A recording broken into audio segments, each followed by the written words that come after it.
project-based learning, flipped classrooms, industry-integrated curricula, KL, deemed to be university. చూసాం BJP MP అరవింద్ని చూసాం, BRS MP Govardhan చూసాం, ఇంకేం చూసేది. నేను చెప్తా ఉన్నాను భూపతి రెడ్డి గారికి,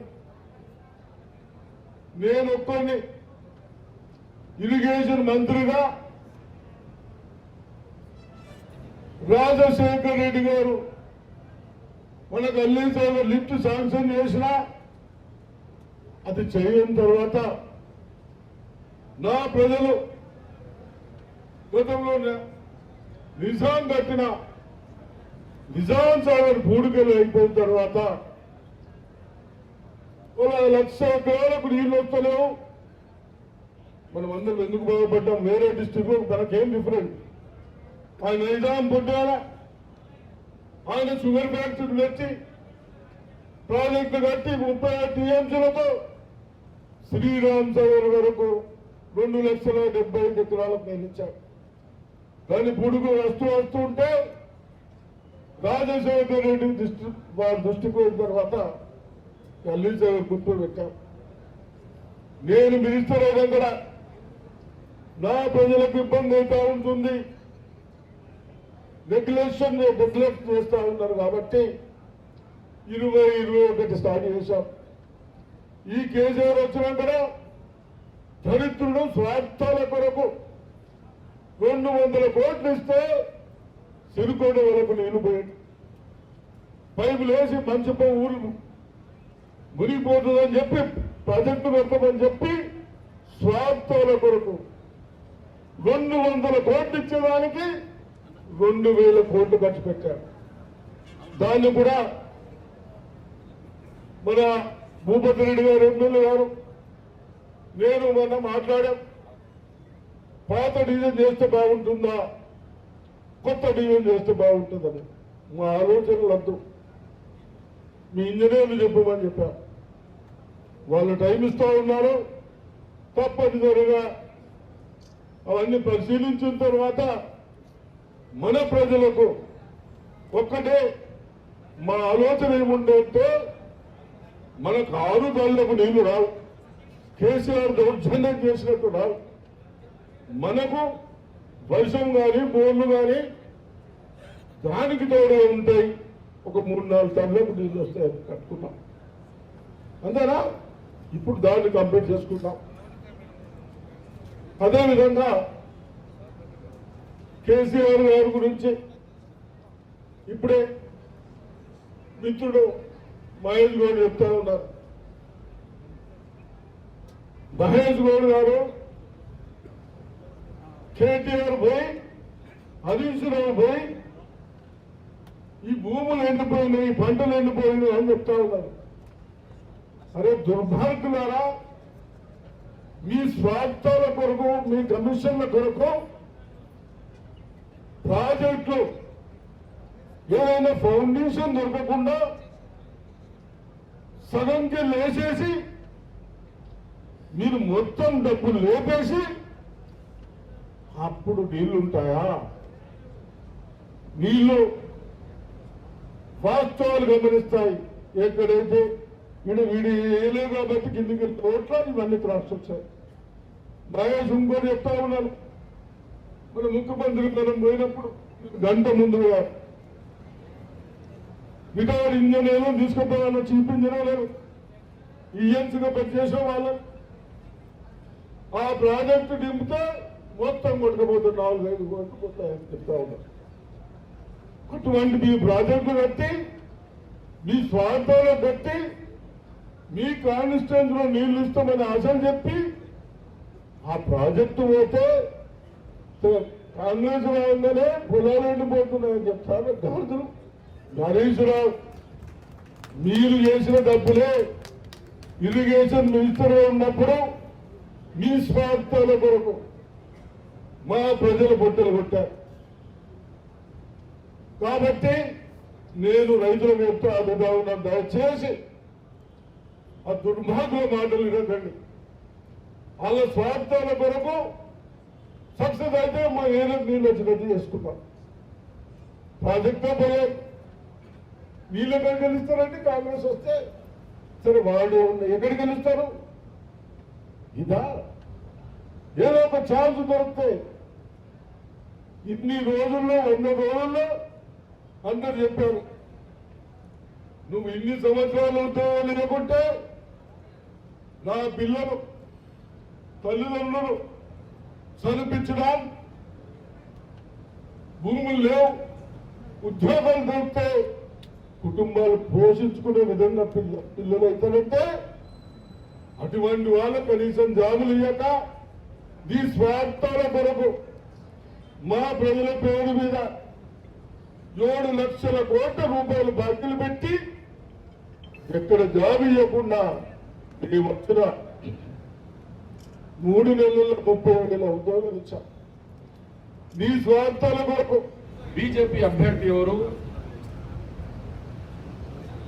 అభ్యర్థి అరవింద్ ఎవడు? అరవింద్ తండ్రి కాంగ్రెస్ పార్టీ, అరవింద్ డిఎన్ఏ కాంగ్రెస్. కానీ 5 సంవత్సరాల్లో కొంతమంది అప్పుడు ఈయన కూడా కాంగ్రెస్ కూడా కాదా, మా సీనన్న కొడుకే కాదా అని కొంచెం తప్పుదారి బట్టి మనం కొంతమంది తెలుసో తెలియక ఓట్లు వేసినాం. మనం ఇది వాస్తవం చెప్తున్నాను, నేను మీ ముందు వేసినాం. ఆడు గెలవగానే కాంగ్రెస్కు ఫుట్బాల్ కొడతా అంటే ఆర్మూరులో నేను చెప్పిన నేను ఫుట్బాల్ కొడుతుంది ఆడగలుగుతారా బాబు? నాకు ఫుట్బాల్ కొట్టేది నువ్వు పుట్టినావు కాంగ్రెస్ ఇంట్లో. సీనన్న రాజకీయంలో వచ్చినప్పుడు ఎన్ఎస్ఐ నాయకుడు, ఇంకా పెళ్లి కాలే అనేది. కాంగ్రెస్లో ఉన్నప్పుడే పెళ్లి అయింది. పెళ్లి అయిన తర్వాత పిల్లలు పుడతారు. పిల్లలు పుట్టినప్పుడు ఇతడు కాంగ్రెస్లోనే పుట్టిండు. కాంగ్రెస్ పైసలతో ముందుకు చదివిండు. కాంగ్రెస్ పైసలతో కాలేజ్ అయింది. కాంగ్రెస్ పైసలతో సినిమాలు తీసిండు. కాంగ్రెస్ పైసలతో సినిమా యాక్టర్లతో లవ్ చేసినాడు. ఏమేమి చేసినాడు అన్ని మా పైసలే. కానీ ఇప్పుడు వచ్చి బీజేపీలో మా మీద ఆకాశం మీద ఊదుతో ఎవరి మీద పడుతుంది? మన మీదనే పడుతుంది. బిడ్డ మేము ఆకాశం రా బాబు, కాంగ్రెస్ పార్టీ అంటే మజా కాదు. కేసీఆర్ మజాగా చెప్పిండు నాతో మాట్లాడు, షబీర్ భాయ్ एक बात समझ में नहीं आ रही जी मेरे को అన్నాడు. ఏంది అన్నాను. ఏం లేదు, కాంగ్రెస్ పార్టీ చచ్చిపోయినట్టే కనిపిస్తుంది. వెంటిలేటర్ ఉంటాడు, చక్కని హాస్పిటల్ నుంచి వెంటిలేటర్ పారేసి దొంగని వచ్చేస్తాడు. ఇక నేను కలిస్తే అదే చెప్తా, అన్న చూసినావా కాంగ్రెస్ పార్టీ బలం ఎట్లా ఉన్నది?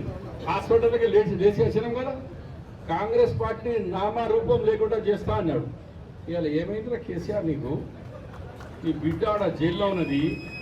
ఒక నీ అన్న కొడుకు ఫరార్లో ఉన్నాడు సింగపూర్, వాడు డీజీఎం అమెరికాకు ఫరార్ అయినాడు. ఐఏఎస్ ఆఫీసర్లు ఐపీఎస్లు అంతా జైళ్ళలో ఉన్నారు. జైలు అంతా ఫుల్ అయిపోతున్నది. దోస్తున్నారు రాబాయ్ ఖాందాన్ మొత్తం మీది. వాళ్ళు ఇట్లా ఉంటే ఇక ఈయన 5 సంవత్సరాల పాలన అరవింది మాటలు తప్ప ఏమి చేయలేదు. పసుపు బోర్డు అన్నాడు, ఏడున్నదో తెలియదు. మోదీ గారు వచ్చిన మోదీ అబద్ధాల్లో ఆయన కంటే సాటి ఎవరు లేరు. मैं हर घर में 15 लाख रुपए दूंगा, 15 पैसे भी नहीं दिया. 15 पैसे भी नहीं आए. 15 लाख అన్నాడు. हर साल 2 करोड़ दूंगा. 2 करोड़ జాబ్లు అంటే ఇవాళ మనకు 10 సంవత్సరాల్లో 20 కోట్ల జాబ్ రావాలి. వచ్చినాయా? ఒక్క జాబ్ ఉన్న కంపెనీలన్నీ LIC private, steel factory private, Adani Ambani తప్ప ఏడున్నదా ఆ ఫ్యాక్టరీలు? ఇవాళ ఎల్ఐసి ఎంత కష్టపడి కాంగ్రెస్ పార్టీ వ్యవస్థలు ఏర్పాటు చేసింది. బిహెచ్ఎల్, ఐడిఎల్, ఐడిపిఎల్, డిఆర్డిఎల్, ఇవన్నీ కాంగ్రెస్ పార్టీ పండిత్ జవహర్లాల్ నెహ్రూ తినేందుకు తిండి లేని సమయంలో ఈరోజు అన్ని ఇండస్ట్రీస్, అలాంటి Bhakra Nangal project, Nagarjuna Sagar project, Pochampad project, ఇవన్నీ మన శ్రీరామ్ సాగర్ ప్రాజెక్ట్స్, ఇవన్నీ ఎట్లా వచ్చినాయివా? అప్పుడు డబ్బులుండేనా మన దగ్గర? వరల్డ్ బ్యాంక్ ఉండేనా? ఎవరైనా అప్పు ఇచ్చేట వాళ్ళేనా? మన ఇండియన్ కరెన్సీలో మన చెమటతో కట్టించిన డబ్బులతో ఇవాళ 52,000 కోట్ల రూపాయలు, లక్షల కోట్లు ఆయన తెచ్చిండు. 8 లక్షల కోట్లు ఈ మానవుడు మా కేసీఆర్ తీసుకొచ్చినాడు. మనమేమో తెలంగాణ 10,000 కోట్ల రూపాయలు నగదు ఇచ్చినాం. जयराम रमेश निजामाबाद ने बोला, शबीर भाई हम दुल्हन दे रहे हैं आपको, दुल्हन पूरा सोना चांदी लगा के दुल्हन को आपके हाथ में दे रहे तेलंगाना, आंध्रा को कुछ भी नहीं दे रहे. हम आपको दे रहे क्योंकि हैदराबाद दुल्हन है, హైదరాబాద్ పైసా కమాకే దేరి అలాంటి దుల్హన్ బంగారాన్ని తీసుకుపోయి కేసీఆర్ మా చేతికి ఏమి ఇచ్చాడు, చిప్ప ఇచ్చాడు.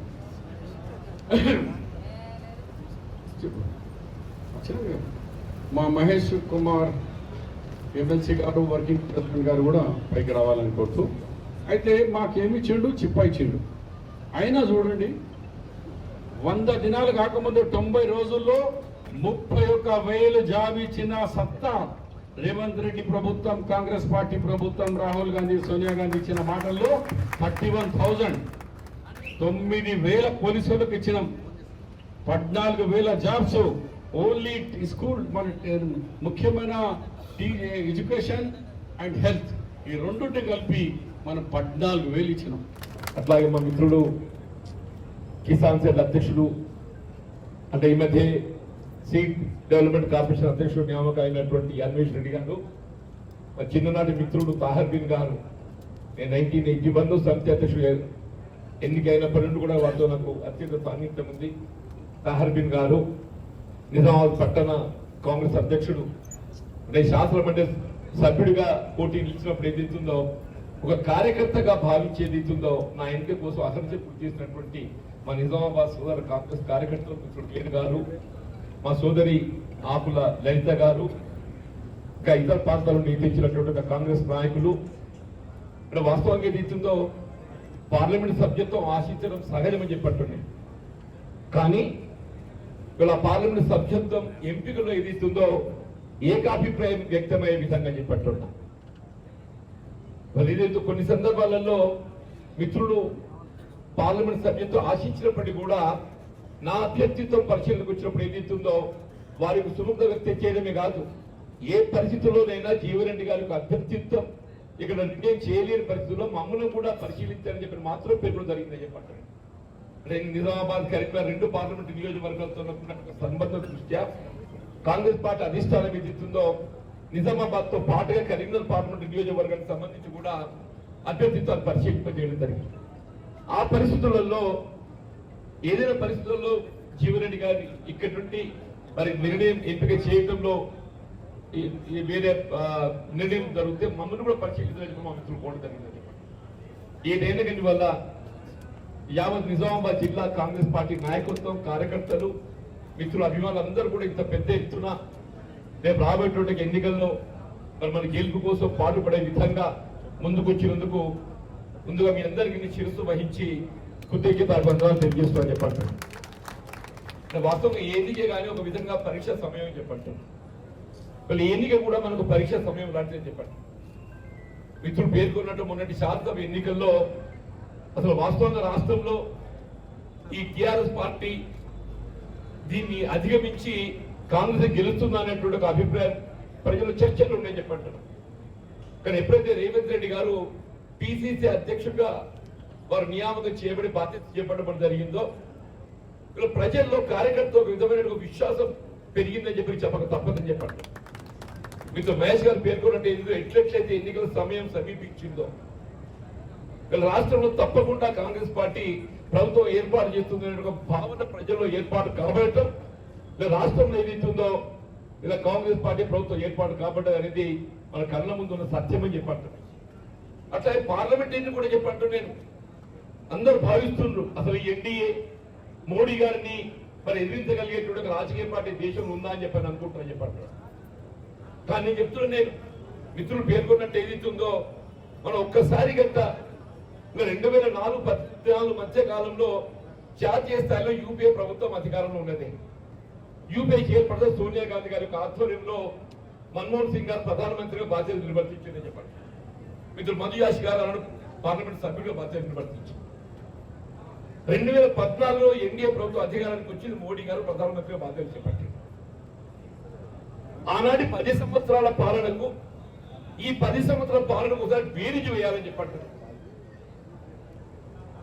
ఇవాళ ఏదైతుందో ఇవాళ మనం జాతీయ స్థాయిలో ప్రధాన ఉత్పాదక రంగం వ్యవసాయం అని చెప్పంటున్నాం. జాతీయ స్థాయిలో ప్రధాన ఉత్పాదక రంగం వ్యవసాయం. వీళ్ళ గ్రామీణ ప్రాంతంలో వీళ్ళు దాదాపు 70-80% ప్రత్యక్షంగా పరోక్షంగా వ్యవసాయంపై ఆధారపడి మన ఉపాధి పొందడం జరుగుతుందని చెప్పండి.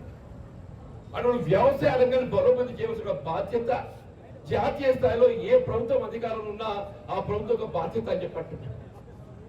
వీళ్ళు ఎన్డీఏ ప్రభుత్వం అధికారానికి వచ్చి 10 సంవత్సరాలు అవుతుందని చెప్పంటున్నాం. ఈ 10 సంవత్సరాల కాలంలో దేశంలో రైతాంగం చేపట్టే ఉద్యమాలు చెప్పంటున్నాం. ఇవ్వాలని కూడా వీళ్ళు జాతీయ స్థాయిలో దేశ రాజధాని అయినటువంటి ఢిల్లీ సరిహద్దుల్లో సంయుక్త కిసాన్ మోర్చా ఆధ్వర్యంలో ఏదైతుందో ఏ కేంద్ర ప్రభుత్వ వ్యవసాయ ఉత్పత్తులకు కనీస మద్దతు ధర నిర్ణయింపజేయడం దొరుకుతుందో ఆ కనీస మద్దతు ధరకు చట్టబద్ధత కల్పింపజేయమని ఉద్యమం చేయడం జరుగుతుందని చెప్పండి. ఏ ప్రభుత్వం అయితే వ్యవసాయ ఉత్పత్తులకు కనీస మద్దతు ధర నిర్ణయం చేయడం దొరుకుతుందో వాట్ డస్ మీన్ బై కనీస మద్దతు ధర మినిమం సపోర్ట్ ప్రైస్. అంతకంటే తక్కువ ఎవరు కొనుగోలు చేసినా శిక్షాపడుతున్నా చెప్పండి. నేను ఎవరైనా కొనుగోలు చేయడం ముందుకు రాకున్నట్టయితే ప్రభుత్వం ఏదైతుందో ప్రభుత్వ రంగ సంస్థల ద్వారా కానీ ఆ వ్యవసాయ ఉత్పత్తులను కనీస మద్దతు ధర కొనుగోలు చేసే బాధ్యత ప్రభుత్వమే ఉంటుందని చెప్పి అంటున్నాను. అదే యూపీఏ ప్రభుత్వం ఏనాడు కూడా వ్యవసాయ ఉత్పత్తులకు కనీస మద్దతు ధర కల్పింపజేయబడంలో మనకి ఇబ్బందులు ఎదురుకాలని చెప్పంటున్నాయి. మరి ఇదే మోడీ గారి ప్రభుత్వం చెప్పంటున్నా నీకు ఎందుకు భేషజాలని చెప్పంటున్నా, ఎందుకు నీకు వీళ్ళ రైతాంగానికి అండగా నిలవడానికి ఏది ఇస్తుందో కనీస మద్దతు ధరకు చట్టబద్ధ కల్పింపజేయడానికి నీకు ఎందుకు నువ్వు ముందుకు రావటం లేదని చెప్పి అడుగుతున్నా చెప్పంటున్నాయి. వీళ్ళ కనీస మద్దతు నియమింపజేసి నువ్వు ఎక్కడైనా నమ్ముకో ఎవరికైనా నమ్ముకో, చూడండి అంటున్నాడు, ఎక్కడైనా నమ్ముకో ఎవరికైనా నమ్ముకో, నా బాధ్యత లేదు. మరి నీ బాధ్యత కూడా ప్రభుత్వం ఎందుకు ఆయన చెప్పంటున్నాను. కానీ కాంగ్రెస్ ప్రభుత్వం ఆ విధంగా కాదు అని చెప్పంటున్నాను. వీళ్ళ మన నాయకుడు రాహుల్ గాంధీ గారు ఏం చెప్తుందో మరి న్యాయ యాత్రలో స్పష్టంగా పెరగడం జరిగింది.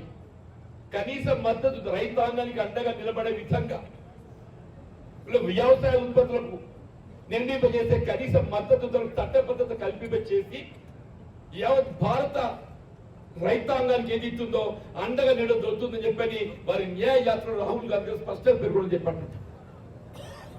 ఇలా రైతాంగాన్ని ఏది ఇస్తుందో వారి పెట్టుబడి సహకరించాలి ప్రభుత్వం. కిసాన్ కి ఆమ్దానీ దో గుణ కరుంగా అని చెప్పానడే. నిజంగానే కిసాన్ కి ఆమ్దానీ దో గుణ బాధు రక్కో. నేను వ్యవసాయ ఆదాయం రెట్టింపు అయిందో కాలేదో కానీ పెట్టుబడి మాత్రం రెట్టింపు అయింది. నిజాం చక్కెర ఫ్యాక్టరీ గురించి నిన్న మీటింగ్లో సుదర్శన్ నేను కూడా మంత్రి స్థిరబాబును అడగడం జరిగింది. జీవనన్న కూడా దాన్ని విధులు చేయడం జరిగింది.